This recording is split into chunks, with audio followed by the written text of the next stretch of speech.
I met Ed Sethengith at IBM first, and he had worked on, I believe, some summer projects which I wasn't involved in, but he came to Yorktown and was working on specifying 370 or 360 more precisely using APL, working with Ken Iverson.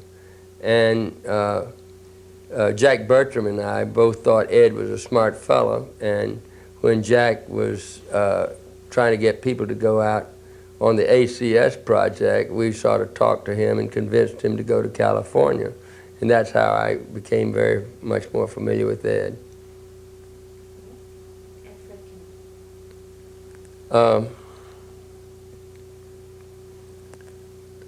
I had met a man by the name of Alan Tritter at a share meeting, and he had explained to me a number of things about Fortran, and he took me up to Lincoln Labs one day and introduced me to a number of people, one of which was Ed Fredkin.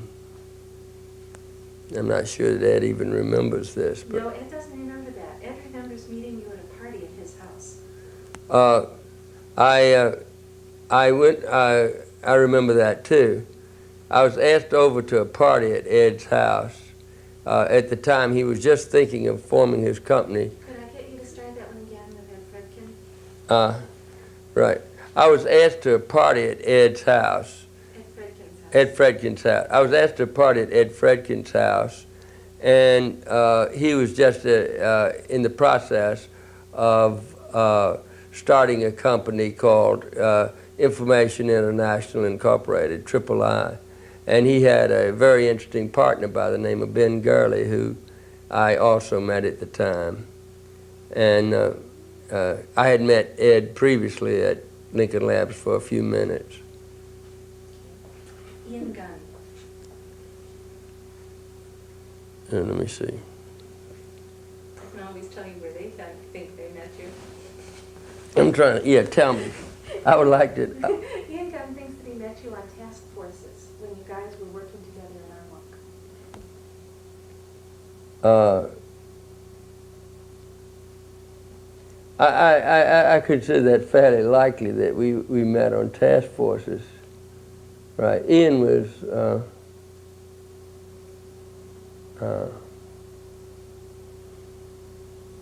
in a lot of quite a different field from mine, right? And I can't really remember what task force I would have met him on, though. You won't believe it. Gas rationing. Gas rationing? It was how IBM could cope with the energy crisis. Oh, I remember looking at heating and so forth and so on for the Yorktown building, you know, whether it would pay to put in dual-pane glass and so forth for the big front windows and so on. It turns out it doesn't help much because most of our heat loss in the building is because of outside air coming in. They don't want to recirculate stuff with all the chemicals we put in it. That makes sense. Can you put that into a sentence about, I mean, just talk about Ian in some way, but use his full name in a sentence. All right. Get him because he got you. Mm-hmm. Let me just see. I'm not sure that was the first task force I ever met him at. There was another task force too, but he didn't give a lot of details about it. He knew a lot of things about mechanical gadgets, right? Like disk drives and so forth. But I don't know. Let me think.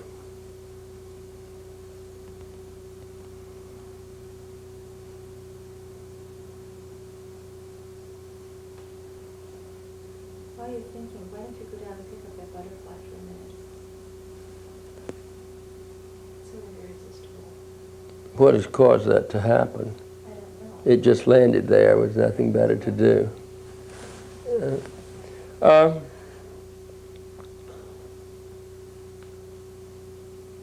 Oh, you want me to reach over and pick up the butterfly? No. I was trying to get... You're talking to him, right. I would have thought you wouldn't want me to touch the butterfly because that would be bad. You hurt the butterfly. Right, that's what I would think. No, I've been bringing your butterfly. It's beautiful. Yeah, Ian, To me.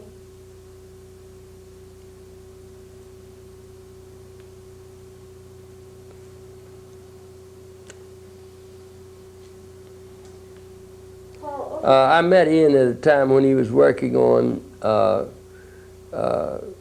various things to improve the efficiency of automobiles.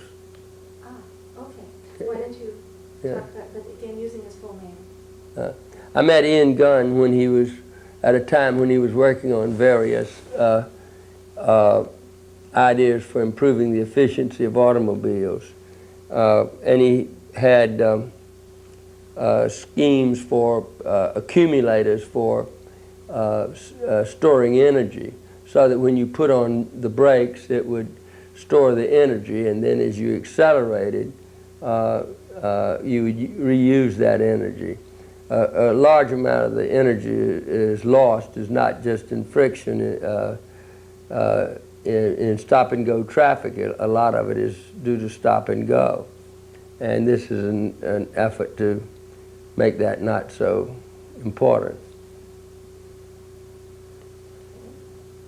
Louis Branscombe. Oh, that was Professor Nielsen, who was head of the physics department at Duke, said that I wanted to take theoretical physics, and he said in order to be able to take theoretical physics, I would have to take a lab. And he made me take a lab course, and I met Louis Branscombe as my lab partner in that course. We had numerous ideas for doing the experiment somewhat differently. Such as? We were looking at a vibrating wire and in a strobe light, measuring how high it was vibrating and so forth, through a microscope device with a ruling in it. Instead of, we were looking at it reflected off a sheet of paper, and we did away with the paper and so forth, just looking at the wire itself. We didn't need to have a background. It was much easier to get a better view of the wire. And we also had various schemes for viewing droplets that were coming out of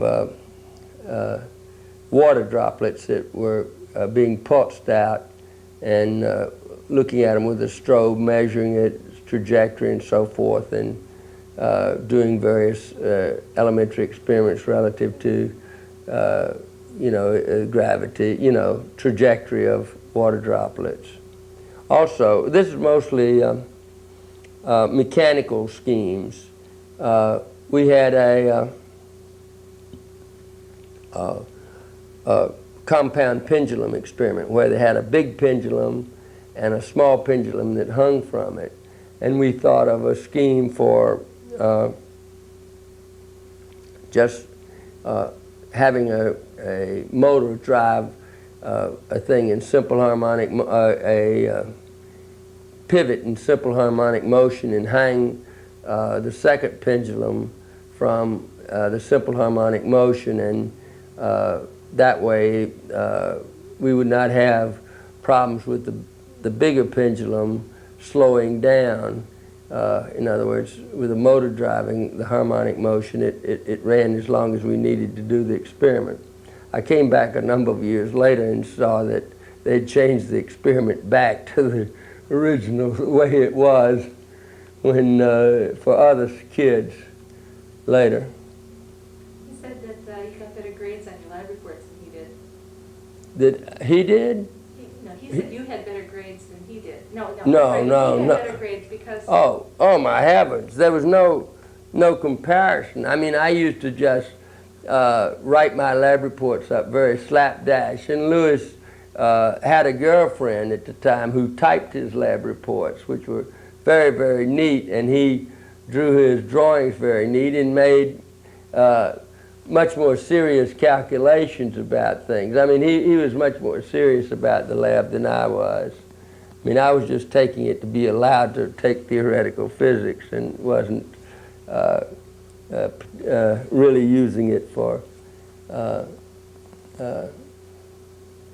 basically finding out anything. Did you, okay, were you in, you said that you were in V12 and he was also, were you both in V12 together? Yeah, right. We were in V12 at the same time. Put that together into a sentence where you use his full name. Louis Branscombe and I were both in V12 during the Second World War, and which was a very good deal. The Navy paid for us to go to school, and I later went off to midshipman school. I don't know whether Lou was, he may have been in ROTC also. What does his uniform look like? White. I don't have a picture of it. Was it a sailor suit? Yes. Right, and it wasn't a like an officer's uniform or something. It actually looked a little bit more officers than midshipmen. Well, officers are midshipman uniform are the same, but Oh, I'm sorry. sailor suits are. With the little cup in the back, or the little cape in the back? Is that what you mean for a sailor suit? Well, we wear a cap, He right? didn't have a cap in his picture, but he looked a bit like a young officer. Well, a regular necktie would be like with an officer's uniform. In other words, a neckerchief around your under your collar, under a big broad collar that came down, would be a sailor suit. Is that right? Or do you know? I don't think he had that. I think he had the more, that looked more officer-like. Oh, okay. Right, he may have been in ROTC. I was an engineer, and he, anyway, we were in the V12 program at the same time, and I was over on the women's campus because that's where the engineers lived, and he was on what is now called the West Campus. Men and women live in the same place these days. I mean, Duke is modernized like everybody else. And so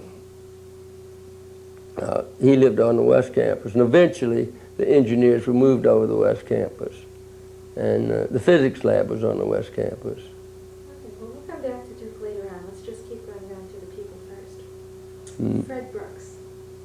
Fred Brooks, the first day that I came to IBM, Fred Brooks and Jim Pomerine had desks in the same space that I did, sort of in the hall in the 701 building.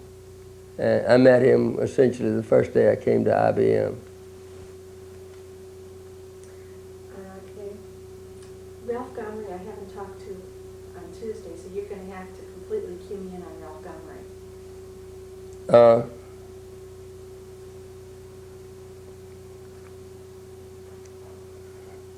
Ralph Gomery, Why don't look at John Backus introduced me to. Okay, start it again. I was interested in a number of ways that you could parenthesize an expression, and I was talking to John Backus about it, and he asked Gomery, and he solved the problem very quickly. And Ralph was introduced to me by John Backus after he had done this. Are you straight on the camera on that one? Thought I noticed some movement in the front.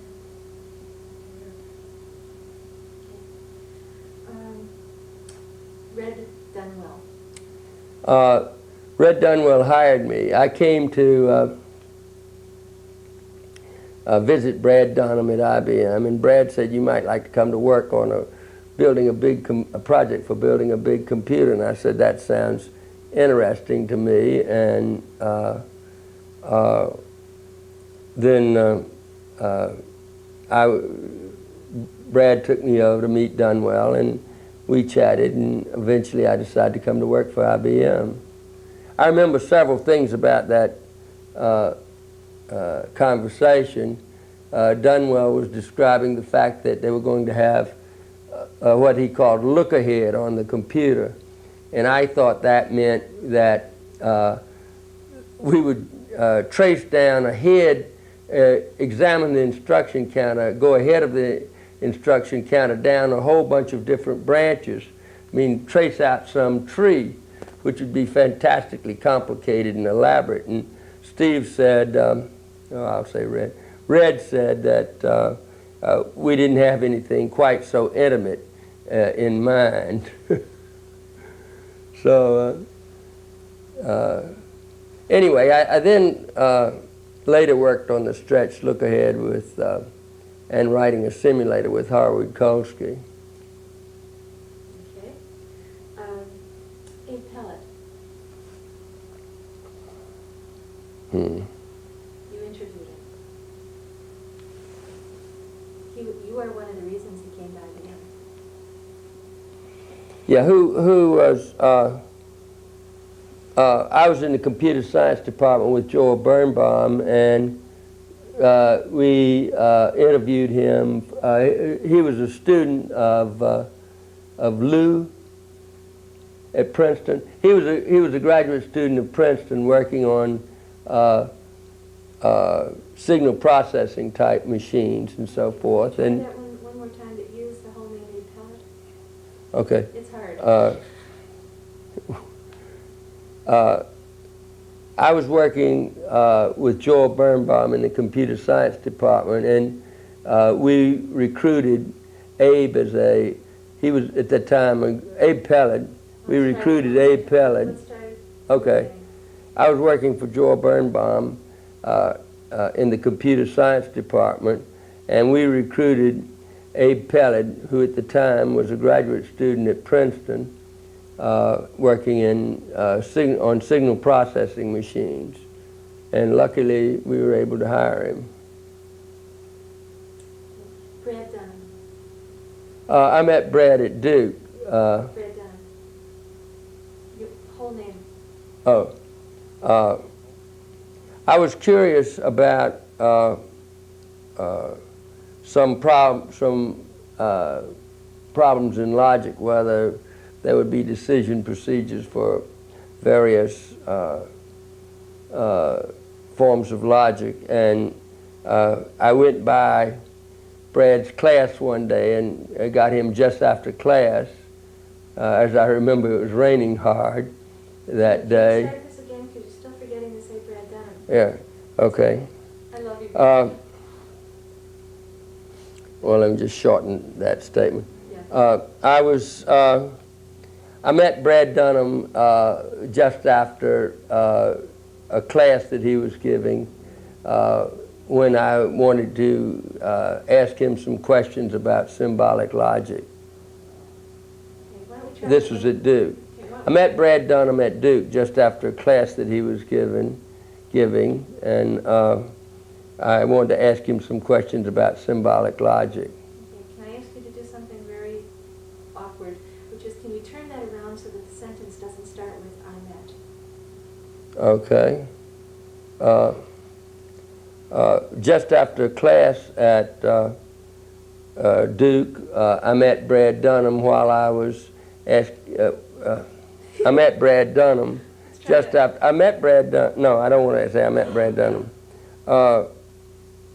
I was interested in some problems in symbolic logic, and I went to see Brad Dunham at a class that he was giving, and that was the first time I had met him.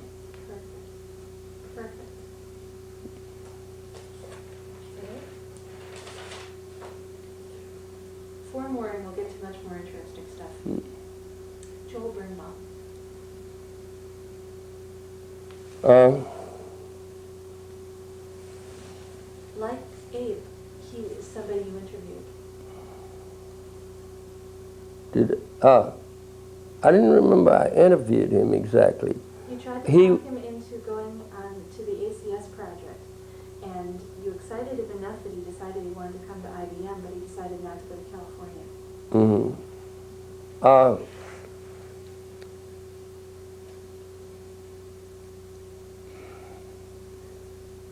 Joel Birnbaum was a graduate student at Yale working in problems related to automating accelerators and other scientific problems. I met him while he was on that project and hoped to have him come to IBM and go to ACS. He did not choose to go to California with us, but stayed around and worked on data collection problems for scientific control of accelerators and things of that nature. Jack Schwartz. Jack Schwartz came to IBM one summer to help us with problems on ACS, and I met him then, and he later came to California and worked on ACS and got to know him very, very well. Howard Kolsky. Howard Kolsky, I met first at Los Alamos. He was on the committee at Los Alamos, which was looking over Stretch, and we later hired him to come into the product planning department of Stretch, and he and I had a joint project writing a simulator for Stretch. Andy Heller. And again, I haven't read his interview, so I have the faintest idea. Okay.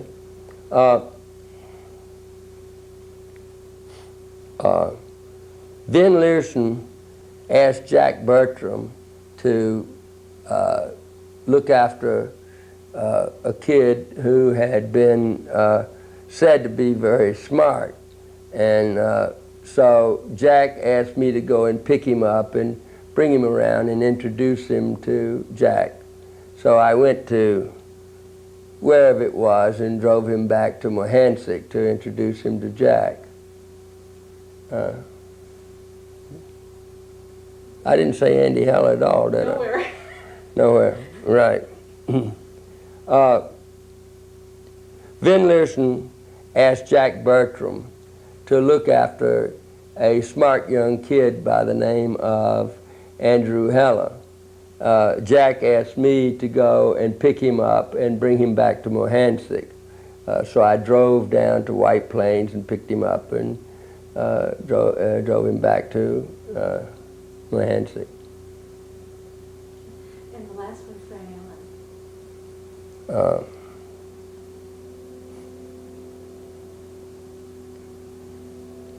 When I first came to IBM, Do we have a problem? An airplane. You want to wait for it? Yeah, let's wait for the airplane. We must be a little bit near Westchester Airport. right, we are, not too far. Poor Ed Sussman. We can try it now. Why don't we Okay. give it a try? When we were doing Ed, we were under the flight path for Oh, yeah, right. Carolina. He also has some beautiful pictures of maids wheeling laundry carts behind him. When I first came to IBM working on Stretch, Fran was working for Willard Barisha. Fran Allen was working Let's try for. it again from the start. So. Should I start with when I first came to? Sure, that's just fine. When I was first came to IBM working on the Stretch project, Fran Allen was working in the computer science department, I believe for Willard Barisha's. We had a 704 at the time, and she wrote a little operating system for it and gave out general advice on what to do about troubles. Okay, then that covers all people, so we're taken care of. And now what we're going to do is basically go back and start at the beginning and tell me your life story.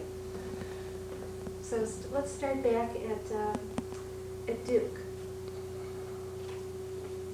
Well, I don't have to start at Duke, right? I can start before that. Oh, sure, absolutely. Uh, Well, let's get him to his position as a wrestler.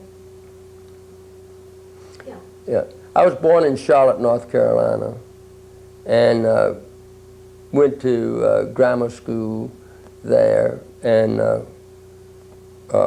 when I was fairly young, say junior high school age, I was sent off to Episcopal High School in Alexandria, Virginia, and therefore didn't know too much about Charlotte because my family went off to a place called Linville, North Carolina in the summer. So I would really classify Linville as my home. It's where I did the things that I like to do, like play golf and tennis and so forth.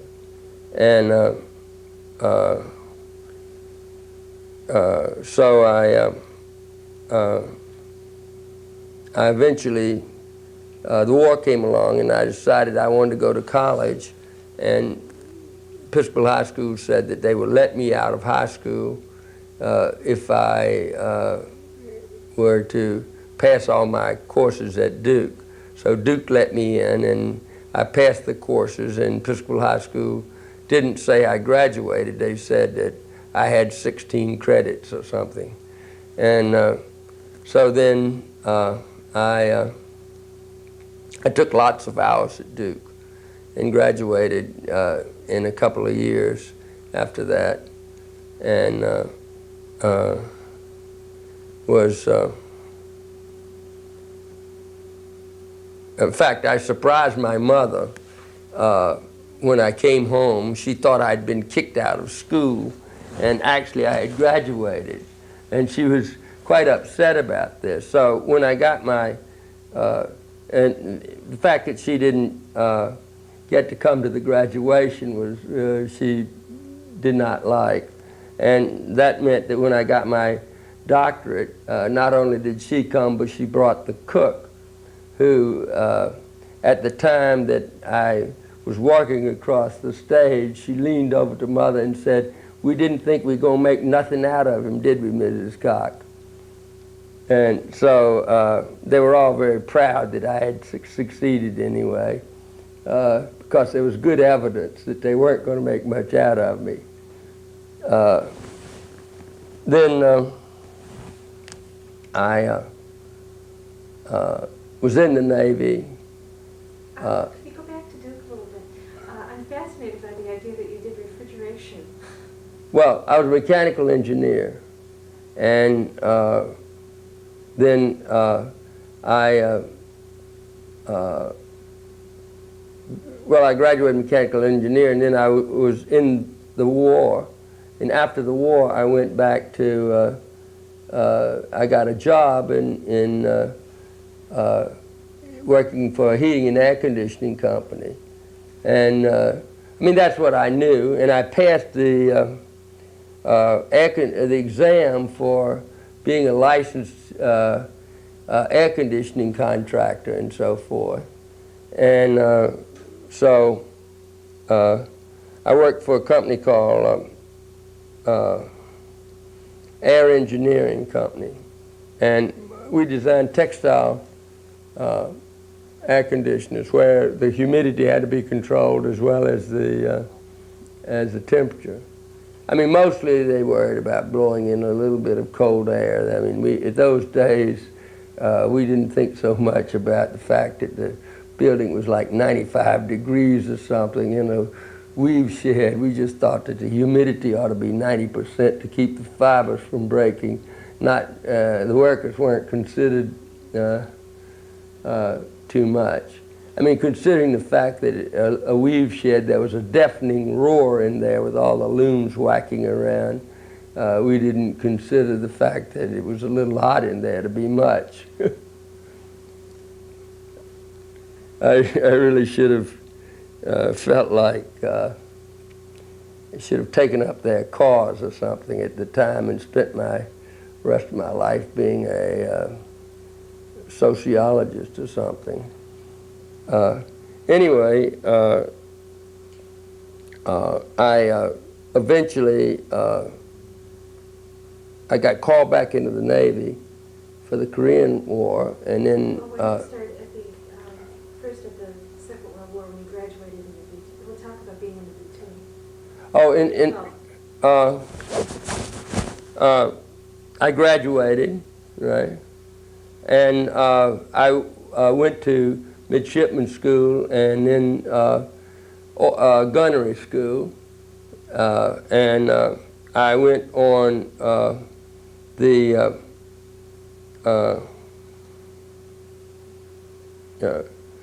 Fargo, which was a cruiser. While waiting for that assignment, I was the assistant fire marshal in Newport, Rhode Island during the winter, and so it was an interesting time. And then we had a fire. So then that's my way of saying it was an interesting time, right? If you just stayed there all winter long in Newport and there was nothing to do, it wouldn't be quite like having had a fire. So I then was on the Fargo, and I had gone to gunnery school in Washington, D.C., and I was the assistant to the Fox Division officer, which was the fire control officer, which meant they had analog computers to figure out where to shoot the things. And so I then was not going to be in long enough, so they transferred me back to quality control in Washington, and I worked on quality control. And then later, I was called back for the Korean War, and I was on the USS Midway, and we made the med cruise and a few such interesting things as that. And eventually, I went back into quality control, and I was at a plant in Elkton, Maryland, making sure that fuses and so forth were properly done. It was an interesting field because it had to be all statistical. When you test fuses, they clearly are destroyed, so all testing has to be based on statistical procedures. And so I got out of the Navy and came back to Duke, and went back to graduate school in mathematics. And after having graduated from Duke in mathematics, I met Sully Campbell down at Duke, and we talked a lot about computers. He had worked on computers at Oak Ridge. And so then when I came to see Brad Dunham and met Dunwell, I knew something. I mean, I didn't seem like just some PhD in mathematics who knew absolutely nothing about computers. I mean, I was a person who was interested in computers and knew something about them.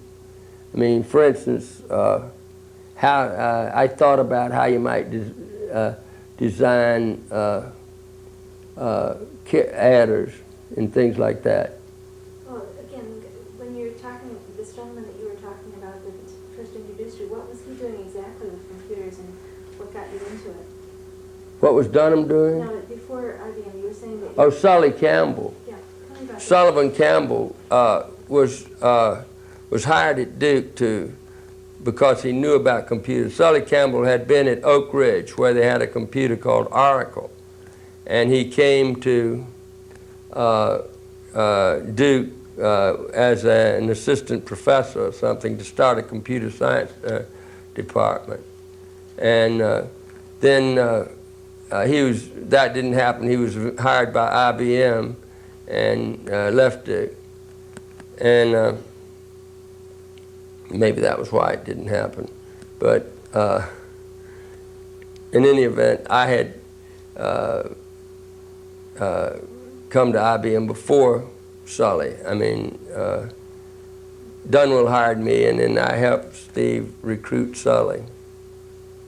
And we had, aside from Brad Dunham and Sully Campbell and myself, we also had T.C. Chin. We had a fair number of people that came from Duke, who was also worked for Willard Beretius and knew Fran. I may have met Fran through T.C. Chin. In any event, she was a good friend of his.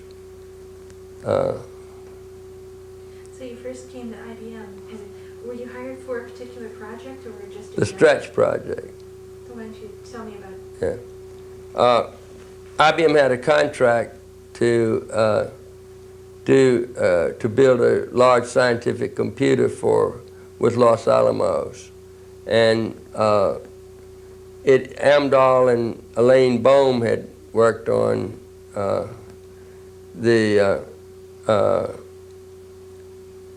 writing up what the proposals for what we should have, and Dunwell was now running the project when I came, and Elaine Bohm was working down for Charlie DiCarlo down in New York City. And so when she came up and gave us some talks about what operating systems might be like and so forth and so on, and I met her, and she told me lots of things about computers. I actually learned quite a bit from her. And Amdahl had left shortly before I came, and we worked on Stretch, and the setup was there was a joint working group. Los Alamos would specify, tell us what they thought they wanted, and we would work on writing up what the opcode set might be and so forth. Fred Brooks and Jerry Blau were very good at doing that. And but I was on the committee as well as Dunwell and so forth, and Warner Buckholz was also a member of that committee. And it was all very interesting. I learned a lot. I've often, the people at Los Alamos had quite a bit of experience. I had never really used a computer, and I started using one when I wrote this simulator. And so I took a programming course down in New York City, which mostly consisted of my ducking out from the lectures and going and talking to Elaine Bohm about how the thing should be done. I mean, she was lots better at it than the courses that were being given. I mean, she actually knew quite a lot. And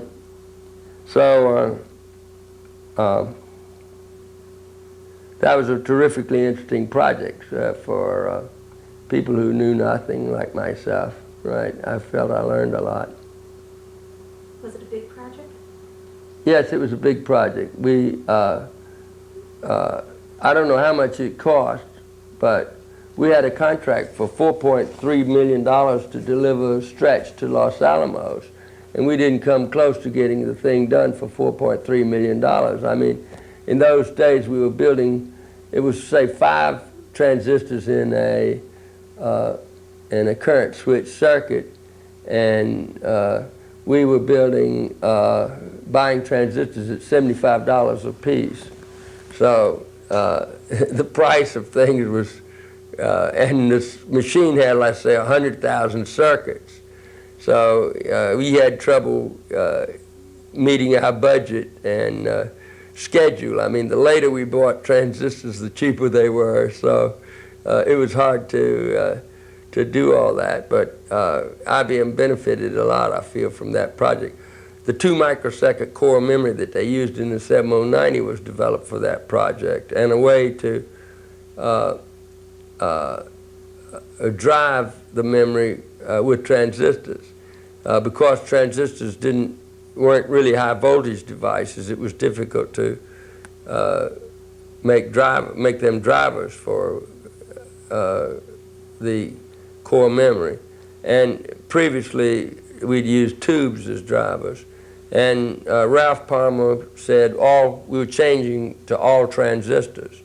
And in order to get that done, there were some people who knew how to design things out of cores, and they built like special ways of winding transformers so that transistors could be used to drive our memory. And we built transistor sense amps. And so in order to not exceed the Curie point, the whole thing was kept in oil. And it was a great pain. I mean, if you drag it out of oil, it dripped, it did this, it did that. And the motion caused the cores to turn on and wear out. I mean, it's the motion of the fluid to cool it. That